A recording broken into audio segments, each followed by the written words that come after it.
नमस्कार दोस्तों, मैं देवेंद्र साहू स्वागत करता हूं आप सभी का आपके अपने YouTube चैनल देवगीत क्लासेस पर।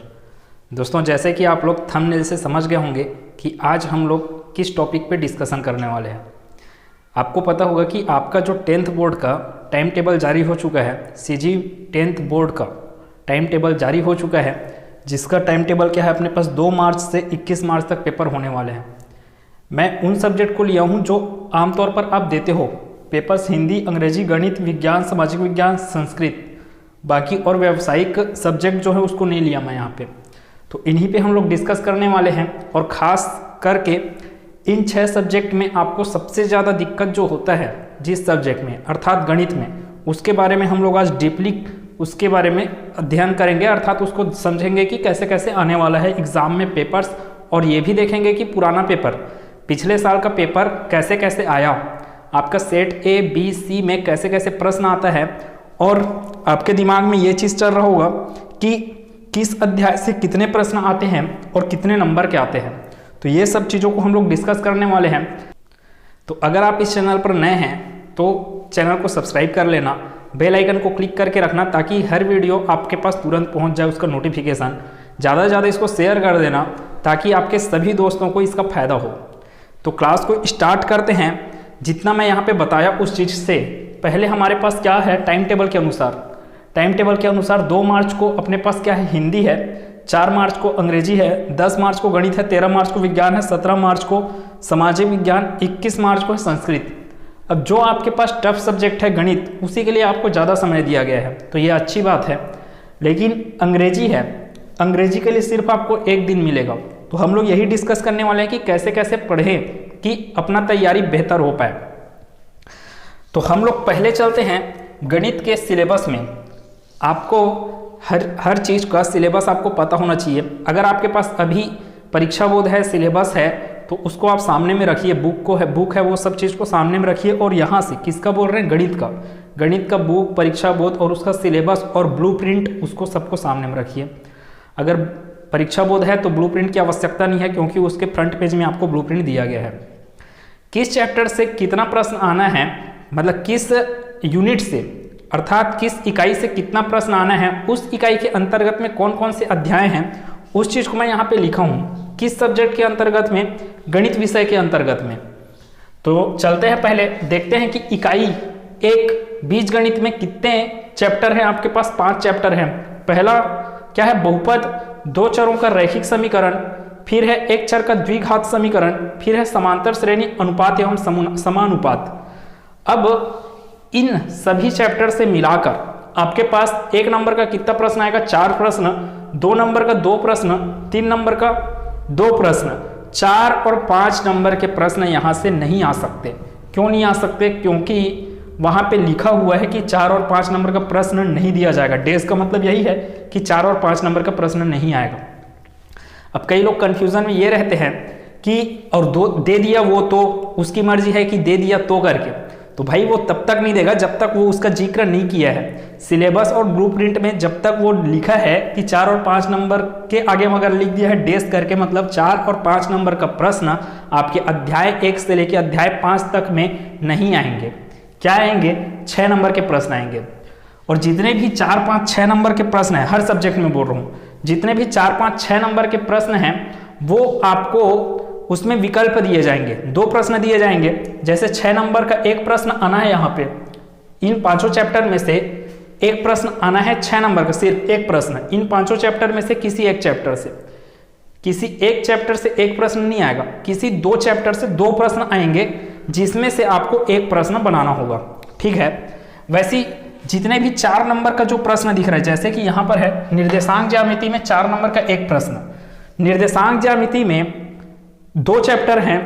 निर्देशांक ज्यामिति में 6वां चैप्टर और 7वां चैप्टर। तो 4 नंबर का प्रश्न इन दोनों में से आपको ऑब्जेक्टिव पैटर्न में देगा।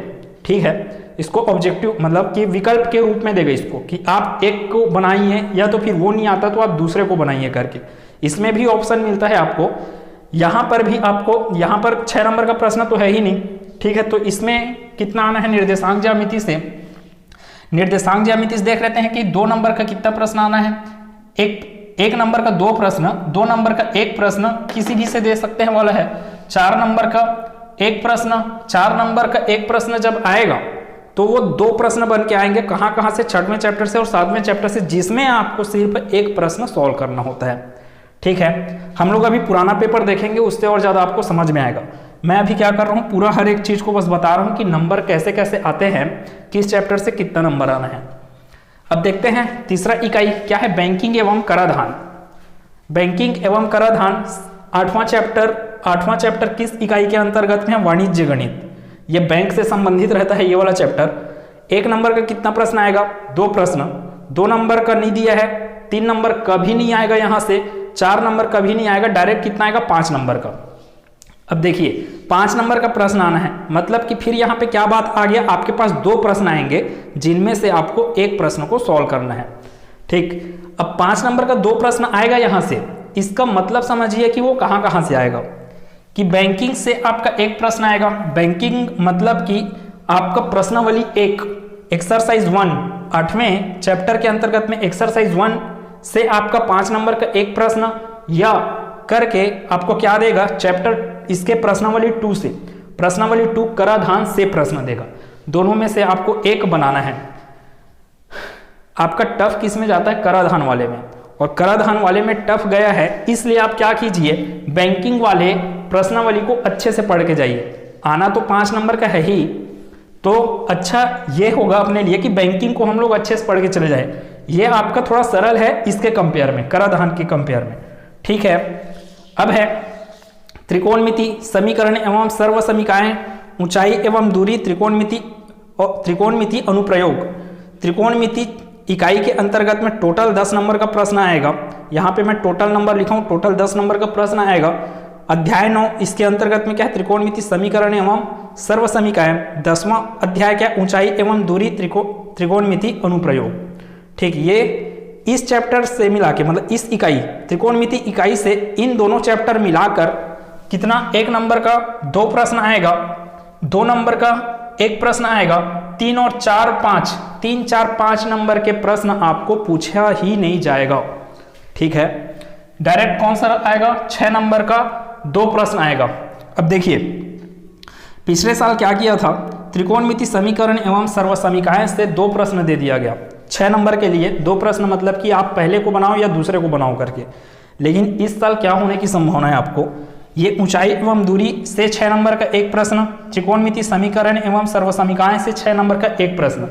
तो इस 10वें अध्याय से आपका जो ज्यादा संभावना है आने का, ठीक है, 6 नंबर का प्रश्न आएगा यहाँ से, और त्रिकोणमिति, सर्व समीकरण और समीकरण से। ठीक है, त्रिकोणमिति, समीकरण एवं सर्व समीकरण से एक ठोक प्रश्न आएगा 6 नंबर का। वैसे ही 10वें चैप्टर से भी एक प्रश्न दिया जा सकता है, आपको दोनों में से कोई एक प्रश्न बनाना है। बहुत इंपॉर्टेंट है सभी चैप्टर्स, क्योंकि ये सब आगे के समय में आपका काम आने वाला है। अब आते हैं ज्योमेट्री में, मतलब ज्यामिति में, ज्यामिति आकृतियों में समरूपता। तो 11वां 12वां 13वां अध्याय किसके अंतर्गत में आता है, ज्यामिति इकाई के अंतर्गत में आता है। 1 नंबर का कितना प्रश्न आएगा, 3 प्रश्न। इन तीनों चैप्टर से मिला के आपके कितने प्रश्न आने वाले हैं, 1 नंबर का 3 प्रश्न, 2 नंबर 3 नंबर का प्रश्न नहीं आएगा इस इकाई से। कौन सा आएगा, 4 5 का, मतलब यहाँ पे फिर आपको विकल्प मिल जाएंगे कि आप 4 नंबर का 2 प्रश्न दिया जाएगा, 5 नंबर का 2 प्रश्न दिया जाएगा, जिनमें से आपको एक प्रश्न बनाना होगा। वैसे इधर देख लेते हैं लास्ट, गणितीय कथनों की जांच से 4 नंबर आएगा, 1 नंबर का एक प्रश्न, 3 नंबर का एक प्रश्न। यहाँ पर ठोस आकृतियों का पृष्ठीय क्षेत्रफल एवं आयतन, इकाई 7 के अंतर्गत में क्षेत्रमिति। ठोस आकृतियों का पृष्ठीय क्षेत्रफल एवं आयतन से 1 नंबर का कितना प्रश्न आएगा, 1 प्रश्न आएगा। 3 नंबर का कितना प्रश्न आएगा, तो 1 प्रश्न आएगा। वैसे ही 4 नंबर का एक प्रश्न आएगा। कभी भी ये मत सोच लेना कि 3 नंबर के प्रश्न में हमको विकल्प भी दिया जा सकता है क्या करके, वो ब्लूप्रिंट में लिखा ही नहीं है। वो लिखा ये चीज कि 4 5 6 नंबर के प्रश्न आपको उसमें क्या रहेंगे, 2 प्रश्न दिए जाएंगे, जिसमें से आपको एक प्रश्न सॉल्व करना है करके। आंकड़ों का विश्लेषण लास्ट सांख्यिकी चैप्टर के अंतर्गत में आंकड़ों का विश्लेषण 6 नंबर आएगा, जिसमें 2 नंबर का एक प्रश्न, 4 नंबर का एक प्रश्न। आप काउंट करते जाइए, 4 नंबर, यहाँ 2 नंबर, 4 2 6 नंबर, इधर भी 8 नंबर आना है टोटल। तो 1 नंबर का एक, 3 नंबर का एक, 3 1 कितना हो गया, 4, 4 नंबर का 1, 4 4 8 ऐसे बढ़ता है। कभी भी आपको कुछ भी नहीं दे दिया जाएगा, जैसा आपके ब्लूप्रिंट में नंबर डिस्ट्रीब्यूशन है वैसे ही दिया जाएगा। इस बात को कंठस्थ दिमाग में रखिए। अब चलते हैं, जैसे कि पुराने साल जो पेपर आया है और इसके अकॉर्डिंग ही बता रहा हूं मैं कि पहले चैप्टर में, जैसे यहां से स्टार्ट कर रहा हूं मैं पूरा का पूरा, 1 नंबर के जितने प्रश्न हैं उसको डिस्कस करेंगे। पहले पिछले साल जो आया है आप देखेंगे प्रश्न को तो आपको समझ में आ जाएगा कि कैसे कैसे एग्जाम में पूछा जाता है प्रश्नों को। 1 नंबर का 4 प्रश्न कहां से आया, बीजगणित इकाई के अंतर्गत में। तो सबसे पहले देखते हैं कहां पे है आपका ऑब्जेक्टिव प्रश्न। अध्याय 1 से आपका क्या आया, बहुपद x स्क्वायर माइनस 9 के शून्यक हैं। आपको ऑप्शन क्या क्या दिया, 3 3 -3 -3 3 -3 और 0 3। ये सेट ए में आया। ठीक है, अब देखना कैसे आया। अध्याय 1 का ये प्रश्न आया है। अब ये सेट ए में आया है, ऐसी प्रश्न आया होगा किसमें, सेट बी में। लेकिन क्या किया होगा, उसमें सेम टाइप का प्रश्न देगा आपको। बस क्या कर देगा, पहले सेट में आपको क्या पूछा, x स्क्वायर माइनस 9। दूसरे सेट में आपको क्या पूछा गया है, दूसरे सेट में पूछा x स्क्वायर माइनस 4 के शून्यक के बारे में। तीसरे सेट में जाते हैं, तीसरे सेट में अपने को पूछा x स्क्वायर माइनस 1 के शून्यक। देखो क्या किया, टॉपिक सेम था। टॉपिक क्या था, शून्यक। शून्यक को क्या किया, 1 नंबर के प्रश्न में डाला वो और तीनों सेट में दिया। क्या हो गया, बस प्रश्न का रूप अलग अलग था। ठीक है, इतना चीज समझ में आया। 1 नंबर का कितना प्रश्न अपन डिस्कस कर लिया, अभी हम लोग एक प्रश्न, एक सेट के बारे में जा रहे हैं ना। अब करते हैं आगे, और अध्याय 1 से हो गया। अध्याय 2 से क्या प्रश्न बना 1 नंबर का, उसको देखते हैं। अध्याय 2 से प्रश्न बना है आपके पास सेट ए में, समीकरण निकाय में यदि a1 divided by a2 equals to b1 divided by b2 is not equals to c1 divided by c2 हो तो हमें अद्वितीय हल प्राप्त होगा। सत्य या असत्य कथन बताना है। सेट ए में आया हुआ प्रश्न है। अब सेम टॉपिक को लेकर ही आपके पास समीकरण के हल होते हैं। 3 प्रकार के हल होते हैं, तो अनंततः अनेक हल, अद्वितीय हल और कोई हल नहीं। तो इसी टॉपिक को लेकर आपको अलग अलग सेट में पूछा होगा। देखते हैं सेट बी में इसी प्रकार से क्या प्रश्न आया अध्याय 2 से। अध्याय 2 में क्या है, समीकरण निकाय में यदि a1 divided by a2 is not equal to b1 divided by b2 हो तो हमें अद्वितीय हल प्राप्त होगा। इस चीज को पूछा वो। वैसी सेट सी में क्या पूछा उसको देख लेते हैं। सेट सी में पूछा ये कि समीकरण निकाय में यदि a1 divided by a2 equals to b1 divided by b2 equals to c1 divided by c2 हो तो हमें अद्वितीय हल प्राप्त होगा। देख रहे हैं क्या हुआ है, आपका टॉपिक सिलेक्ट किया। कौन सा टॉपिक सिलेक्ट किया, ये समीकरण निकाय के हल। तीनों सेट में वो बांट दिया, एक एक नंबर, सभी में अलग अलग आना है प्रश्न, लेकिन टॉपिक क्या था, सेम था। ऐसे ही एग्जाम में आता है, टॉपिक आपका एक सिलेक्ट किया जाएगा, उस टॉपिक के आधार पे तीनों सेट में अलग अलग प्रश्न डाला जाता है, टॉपिक सेम रहता है। ठीक है, अब एक बार देख लेते हैं कि अध्याय 3 में क्या क्या प्रश्न बना है 1 नंबर का। 1 नंबर का अध्याय 3 में देखते हैं प्रश्न। तो 1 नंबर का प्रश्न अध्याय 3 से आया नहीं है, डायरेक्ट आया है अपने पास अध्याय 4 से। अध्याय 4 अपना क्या है, समांतर श्रेणी। तो अध्याय 4 में सेट ए में क्या प्रश्न पूछा गया, 6 और 4 का समांतर माध्य होता है। ये बहुविकल्पी प्रश्न के अंतर्गत में आया। 6 और 4 का समांतर माध्य क्या होता है पूछा सेट ए में। जबकि देखो टॉपिक क्या मिल गया, समांतर माध्य। अब इसी को तीनों सेट में अलग अलग क्वेश्चन बना के देगा। 6 और 4 का समांतर माध्य पहले सेट में। सेट बी में क्या आया, सेट बी में आया है 4 और -2 का समांतर माध्य पूछ दिया। सेट सी में क्या पूछा आपको, सेट सी में 5 और -3 का समांतर माध्य पूछ दिया। ठीक है, तो देख रहे हैं फिर से वही बात है, टॉपिक सेम है, प्रश्न अलग अलग हैं तीनों सेट में। ठीक है, ये हो गया अध्याय 4 के अंतर्गत 1 नंबर का प्रश्न। अध्याय 5 के अंतर्गत देखते हैं 1 नंबर का प्रश्न क्या आया है। सेट ए में अध्याय 5 के अंतर्गत में आपको खाली स्थान भरो वाले क्वेश्चन के रूप में दिया कि यदि 16:4 अनुपात x हो तो x का मान खाली स्थान होगा। सेट ए का प्रश्न है। अब सेम टॉपिक देखना, अनुपात के ही टॉपिक में है। सेट बी में देख लेते हैं क्या आया है खाली स्थान के प्रश्न में। x अनुपात 18 अनुपात 54 हो तो x का मान, हर बार x का मान पूछ रहा है, बस क्या है आपका डाटा अलग अलग है, प्रश्न अलग बन गया, डाटा अलग मतलब प्रश्न अलग बन गया। अब है अध्याय 5 को देख लेते हैं एक बार। 12 अनुपात 6 अनुपात x हो तो x का मान क्या होगा, ये सेट सी का प्रश्न है, देख रहे हैं। फिर वही क्या है, टॉपिक सेम है, प्रश्न अलग अलग है, बस। अब आते हैं हम लोग 1 नंबर के प्रश्न, किसमें, निर्देशांक ज्यामिति के अंतर्गत में। तो देखते हैं कि सेट ए में क्या प्रश्न बना है 6वें या 7वें चैप्टर से। 6वें चैप्टर से सेट ए में प्रश्न बना, बिंदु -3 5 किस चतुर्थांश में होगा करके पूछा आपको, ठीक है। अब ऐसे ही प्रश्न आया होगा आपके किसमें, सेट बी में, इसी प्रकार का सेम प्रश्न नहीं लेकिन इसी प्रकार का प्रश्न मिलेगा आपको सेट बी में। अब सेट बी में क्या पूछा गया, बिंदु 1 और -3 किस चतुर्थांश में होगा पूछा, जबकि सेट सी में क्या पूछा, सेट सी में -2 और 4, बिंदु -2 और 4 किस चतुर्थांश में होगा करके पूछा।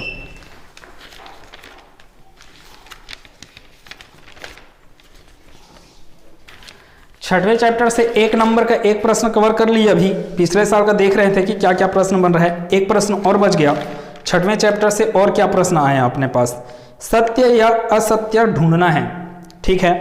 पहली बात एक चीज और समझ लीजिए कि 5 प्रश्न आपके पास खाली स्थान भरो वाला आएगा, 5 प्रश्न सत्य और असत्य से आए। गणित का सिलेबस बता रहा हूँ, ब्लूप्रिंट में वो लिखा है कि 5 प्रश्न किससे आना है, बहुविकल्पी आना है, 5 खाली स्थान वाला प्रश्न आना है और 5 सत्य असत्य कथन वाला प्रश्न आना है, ठीक है। तो 6वें चैप्टर से 1 नंबर का प्रश्न पूछा गया है आपको सत्य और असत्य से। y अक्ष पर स्थित किसी बिंदु का x निर्देशांक 0 होता है, ठीक है। ये किसके सेट में है, सेट ए में। सेट बी में देखते हैं, सेट बी में क्या बोला, x अक्ष पर किसी बिंदु का y निर्देशांक 0 होता है। देख रहे हैं जैसे कि सेट ए में क्या पूछा, x निर्देशांक 0 होता है, सेट बी में पूछा y निर्देशांक 0 होता है। ये प्रश्न है ना कि सत्य है कि असत्य करके बताओ करके। और सेट सी में क्या प्रश्न आया, सेट सी में आया x अक्ष और y अक्ष दोनों परस्पर लंबवत होते हैं या लंब होते हैं करके पूछा गया है, ठीक है। तो इतने सारे चीज़ों से आपको इतना तो समझ में आ गया होगा कि टॉपिक क्या रहेगा, सेम रहेगा, बस चीज़ें बदलेंगी हर एक नंबर के लिए ना। और देखते हैं आगे और क्या है, बैंकिंग एवं कराधान चैप्टर 8 से अपने पास क्या प्रश्न बना है। 1 नंबर का प्रश्न चैप्टर 8 से क्या लिखा, खाली स्थान भरो वाले में आया, यदि सावधि जमा खाते में ब्याज की गणना छमाही आधार पर की जाती है तो दर प्रतिशत खाली स्थान होगा। ये सेट ए में आया। अब देखो सेट ए में अगर कोई टॉपिक आपको खाली स्थान के रूप में दे दिया है, उसी टॉपिक को आपको अगले सेट में भी अलग से उसको दिया जा सकता है, ठीक है। यदि सावधि जमा खाते में ब्याज की गणना छमाही आधार पर की जाती है तो दर प्रतिशत खाली स्थान होगा करके पूछा, सेट ए का प्रश्न था ये। सेट बी में चलते हैं, जिस राशि पर ब्याज की गणना की जाती है उसे खाली स्थान कहते हैं, यह आया सेट बी में अध्याय 8 से ही। फिर आगे, यदि सावधि जमा खाते में ब्याज की गणना तिमाही आधार पर की जाती है तो दर प्रतिशत क्या होगा, ये आ गया आपके सेट सी में आया, ठीक है। अपने पास कितना प्रश्न है, बैंकिंग एवं कराधान से 2 प्रश्न हो गए हैं।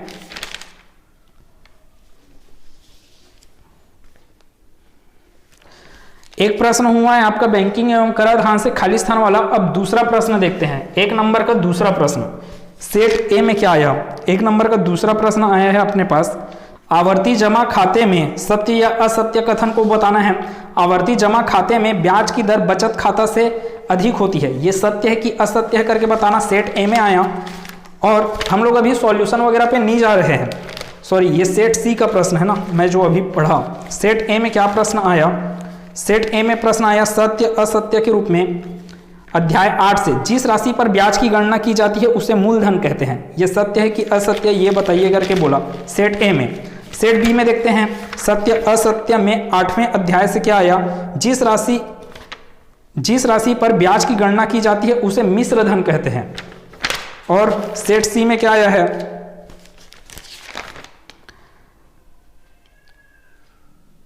आवर्ती जमा खाता में ब्याज की दर बचत खाता से अधिक होती है, ये सत्य है कि असत्य है, ये सब चीजें बताना था आपको। अब देखते हैं किसमें है, त्रिकोणमिति में 1 नंबर का 2 प्रश्न, टॉपिक सेम, क्वेश्चन अलग अलग हर सेट में। त्रिकोणमिति अध्याय 9 आप देख रहे होंगे कि बहुविकल्पी प्रश्न set A sine 30 into cosec 30 का मान क्या होगा करके पूछा गया सेट ए में। सेट बी में जाएंगे तो इसी को क्या पूछा, सेक 45 इंटू कॉस 45 का मान क्या होगा पूछा। सेट सी में क्या पूछा है, इसी को tan 60 इंटू कॉट 60 के बारे में पूछा है। आपके पास वहां पे ऑप्शन दिया हुआ है, ठीक है। टॉपिक एक, फिर प्रश्न अलग अलग। ये एक प्रश्न हुआ किसके अंतर्गत में, त्रिकोणमिति इकाई के अंतर्गत में 1 नंबर का एक प्रश्न डिस्कस कर लिए। अब दूसरे प्रश्न को देखते हैं। अध्याय 9 में ही 1 नंबर का दूसरा प्रश्न आया, खाली स्थान के रूप में यदि tan थीटा इक्वल्स टू 1 हो तो थीटा का मान खाली स्थान होगा। ये सेट ए का प्रश्न है। ऐसे ही सेट बी में आया आपके पास cos थीटा इक्वल्स टू 1 तो थीटा का मान खाली स्थान होगा। सेट सी का प्रश्न एक बार देखते हैं। सेट सी का प्रश्न है साइन थीटा इक्वल्स टू 1 तो थीटा का मान खाली स्थान होगा, ठीक है। तो बहुत मज़ेदार चीज़ है ये कि आपके लिए टॉपिक एक रहेगा और उसके बाद प्रश्न अलग अलग मिलेंगे। ऐसा नहीं है कि आप गणित में कोई टॉपिक को छोड़ के चले गए, आपको पूरा का पूरा पढ़ के जाना है। कैसे पढ़ना है उसको हम लोग थोड़ी देर में डिस्कस करेंगे, फिलहाल अभी इसके बारे में चल रहे हैं। तो आप देख लेना पूरा का पूरा ऐसे ही सॉल्यूशन मिलने वाला है।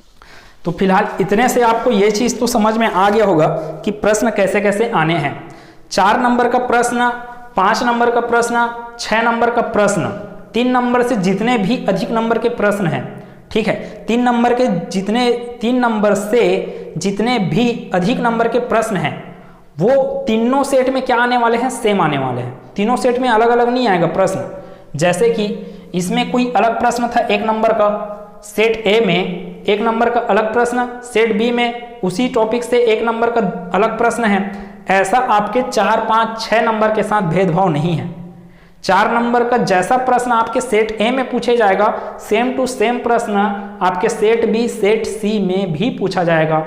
वैसे 5 नंबर के लिए भी है, 6 नंबर के लिए भी है कि जो प्रश्न आपके 5 नंबर में सेट ए में आएंगे वही सब चीज़ किस में आएंगे, सेट बी और सी में। 6 नंबर के जो प्रश्न सेट ए में आएंगे वही सब चीज़ किस में आएंगे, सेट बी और सी में भी आने वाले हैं, ठीक है।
तो एक बार डिस्कस करते हैं कि तैयारी कैसे किया जाए।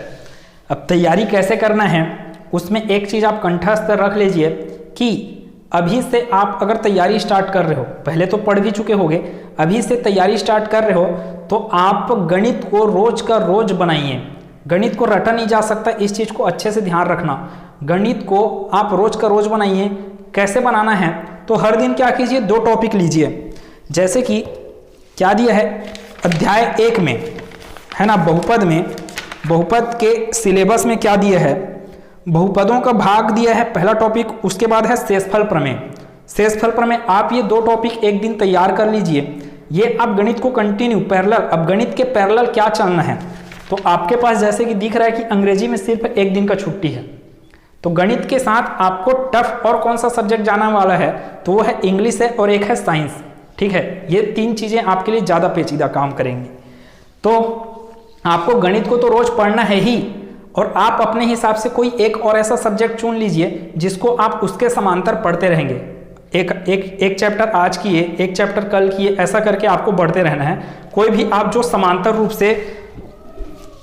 रूप से कोई सब्जेक्ट उसको चुन रहे हो उसके लिए, तो इतना चीज क्लियर है कि आपको कितने कितने दिन का छुट्टी मिला है और आप उस छुट्टी में कैसे तैयारी कर सकते हो, इस चीज को ध्यान रखना। टाइम टेबल मतलब कि जब पेपर स्टार्ट होने वाला है, पेपर के स्टार्टिंग से पहले आप एक चीज दिमाग में रखना, लेकिन ये 2 मार्च को हिंदी है, तो हिंदी को अब भी पढ़ो तो अभी पढ़ो, लेकिन 15 फरवरी वगैरह के आसपास मत पढ़ना। आप हिंदी को तब स्टार्ट करना, आपके पास 8 दिन रहेगा, 28 फरवरी तक जाना है, तो 20 तारीख के बाद से आपके पास 28 फरवरी 8 दिन रहेगा, वहां पे आप क्या कर सकते हो, हिंदी को अच्छे से पढ़ सकते हो। फिर क्या है, अंग्रेजी के लिए एक ही दिन छुट्टी है, तो अंग्रेजी को आप पहले से पढ़ के खत्म कर डालो। अब उसके बाद आया गणित, तो जब गणित का पेपर देने जाओगे उससे पहले आपको क्या क्या करना है उस चीज को ध्यान रखिएगा। आपको परीक्षा बोर्ड अगर आपके पास है तो पूरा पीछे परीक्षा बोर्ड के पीछे में क्या दिया है, पुराने साल के पेपर दिए हुए हैं। तो आप क्या कीजिए, इस छुट्टी में 4 से 10 मार्च के बीच में आपको क्या करना है, वो सभी पेपर्स को हल करने हैं। ठीक है, पुराने पेपर्स को हल कर लो, आपके पास प्रैक्टिस भरपूर हो जाएगा। और क्या करना है, अध्याय 1 से, अभी से आप पढ़ना स्टार्ट कर रहे हो तो अध्याय 1 से जितना आपके पास अध्याय है, अध्याय आपके 16 तक जितने भी फॉर्मूले आएंगे, ठीक है, जैसे कि मूलों का योग, मूलों का गुणनफल का फार्मूला क्या होता है, आपका साइन 45 का मान क्या होता है, साइन 60 का मान क्या होता है, ये सब चीजों को आप एक कॉपी में नोट कीजिए। ठीक है, जो आपको एक कॉपी में दिखे ना, अपने फेयर कॉपी में नहीं कि बीच बीच में पलट के आप फार्मूला रट रहे हो, ऐसा नहीं, फार्मूला वाला आप एक अलग कॉपी बनाइए। सेम उसी कॉपी में आप क्या कीजिए, विज्ञान के लिए भी बनाइए फार्मूला। विज्ञान में जो फिजिक्स वाला जो चैप्टर है, जैसे कि विद्युत धारा और परिपथ के लिए है, ठीक है, किरण प्रकाशिकी वाला जो चैप्टर है, मतलब प्रकाश अपवर्तन परावर्तन वाला जो चैप्टर है, उसके लिए जो फार्मूला आता है न्यूमेरिकल क्वेश्चन, वहां पे आपको फार्मूला याद रखने की जरूरत होती है। तो उस फार्मूला के लिए आप एक कॉपी बना के रखिए गणित और विज्ञान के लिए। क्या है उसका फायदा, जिस दिन आप पेपर देने जाओगे, 10 मार्च को पेपर देने जाओगे, आपके पेपर का जो टाइमिंग है, तो सुबह तो उठ के पढ़ते ही हो आप, तो उस दिन क्या कीजिए, आप पूरे फार्मूले कॉपी को रीड करके जाइए अच्छे से। अब फार्मूला एक ही जगह में आपको दिख गया सभी फार्मूला, तो फिर आपको उसको याद करने में आसानी होता है। अलग अलग जगह जैसे रहता है फार्मूला, आपके फेयर कॉपी में रहता है अलग अलग जगह, तो वहाँ पे पढ़ने में थोड़ा मुश्किल आता है। फार्मूला आप भूले मतलब गणित आपसे वहाँ सॉल्व नहीं होगा। गणित का सिर्फ एकमात्र उपाय प्रैक्टिस प्रैक्टिस प्रैक्टिस, सिर्फ प्रैक्टिस ही इसका उपाय है। अगर आपको चीज़ें समझ नहीं आ रहा है तो इस चैनल के प्लेलिस्ट में 10th मैथ्स का मैं कवर कर रहा हूँ पूरा। अध्याय 1 और अध्याय 2 अभी तक खत्म हो चुका है, अध्याय 3 स्टार्ट कर दिए हैं, तो आप लोग वहाँ से पढ़ सकते हैं अच्छे से और अपने तैयारी को बेहतर कर सकते हैं। तो आगे और अब हर दिन आपको 2-2 टॉपिक लेते जाना है। अभी से फिलहाल आप गणित को हर दिन 2-2 टॉपिक पढ़िए, और जो टॉपिक आपको बहुत टफ लगता है, वो आपको समझ में नहीं आता, उस टॉपिक को अलग से हाईलाइट करके रखिए। लास्ट में आप क्या कीजिए, उस टॉपिक को इस 4 से 10 मार्च के बीच में आपको उस टॉपिक जो आपको टफ लगता है उसको आप 5 मार्च या 6 मार्च तक पूरा खत्म कर दीजिए अच्छे से पढ़ के फिर, ठीक है। और इस बीच में आपको पुराना पेपर सॉल्व करना है, इस चीज़ को मत भूलिएगा। फिर इसके बाद क्या है, विज्ञान है, 2 दिन का छुट्टी है, 11, 12 और 10 तारीख को अगर गिनते भी हैं तो आपका 2.5 दिन आता है, आधा दिन अगर गिनेंगे तो आपके पास कितना है, 2 दिन का छुट्टी है मान के चलते हैं। तो कोई भी ऐसे सब्जेक्ट का कोई भी अध्याय आप छोड़ना मत कि जिसको ना पढ़े हो। आपको 2 मार्च से पहले सभी सब्जेक्ट का सभी अध्याय पढ़ के खत्म कर लेना है। यहाँ पर आपका सिर्फ क्या होना है, जो छुट्टी मिलता है वहाँ पर सिर्फ आपका रिवीजन के रूप में रहना चाहिए। बार बार पढ़िएगा, कोई भी चीज़ को कितने बार पढ़ना है तो उसका कोई आंसर नहीं है, उसका आंसर है सिर्फ बार बार पढ़ना है। जब तक एग्जाम ना हो जाए तब तक पढ़ते रहना, उसको जितना पढ़ोगे उतना कम है, ठीक है।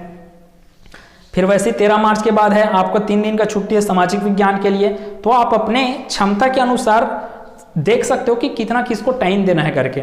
यहाँ पे 3 दिन का छुट्टी है, तो इससे पहले 2 मार्च से पहले इसका तैयारी कम कर लिए, ऐसा भी कर सकते हो, आपकी इच्छा है वो कैसे कैसे यहाँ पे आप शेड्यूल बनाना है वो आप पे निर्भर है। लेकिन एक चीज को याद रखिएगा, बार बार बोल रहा हूँ, गणित को छोड़ना है ही नहीं, गणित को रोज का रोज पढ़ते रहना है।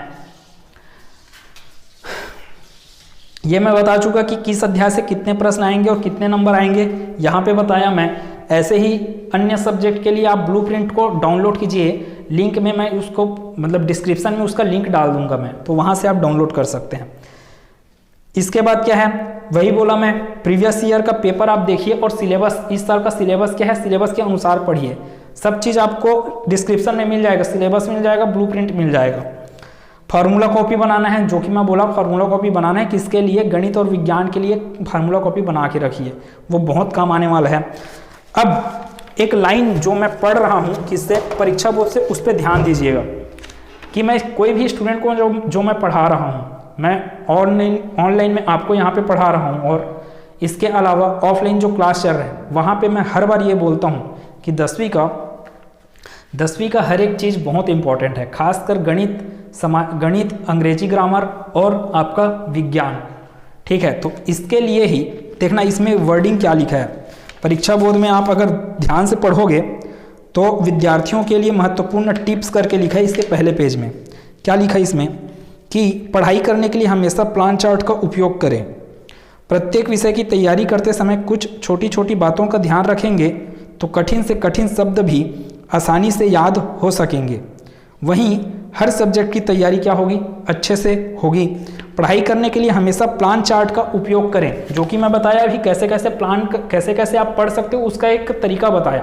आप अपने हिसाब से प्लान बनाइए, लेकिन उस प्लान में एक चीज़ को अच्छे से याद रखना कि रोज का रोज गणित पढ़ना ही है, मतलब गणित का प्रैक्टिस करना ही है करके। इससे आप सिस्टमेटिक तरीके से परीक्षा की तैयारी कर पाएंगे।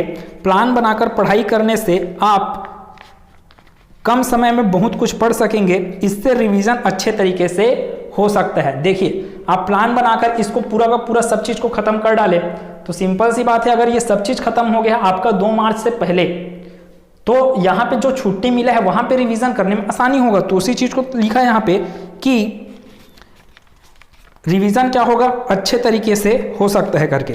कम समय में तैयारी करने में ब्लूप्रिंट का उपयोग करना चाहिए, इससे कम समय में अच्छी तैयारी हो जाती है।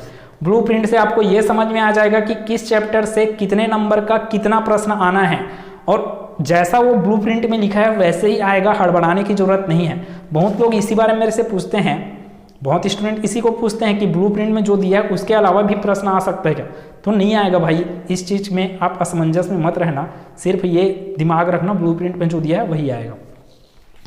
आगे, बोर्ड परीक्षा के टाइम टेबल के अनुसार अपना टाइम टेबल तैयार करें। बोला ना, ये टाइम टेबल है, उसके अनुसार से अपना तैयार करें टाइम टेबल। गणित में अच्छे नंबर लाना है तो प्रैक्टिस जरूरी है।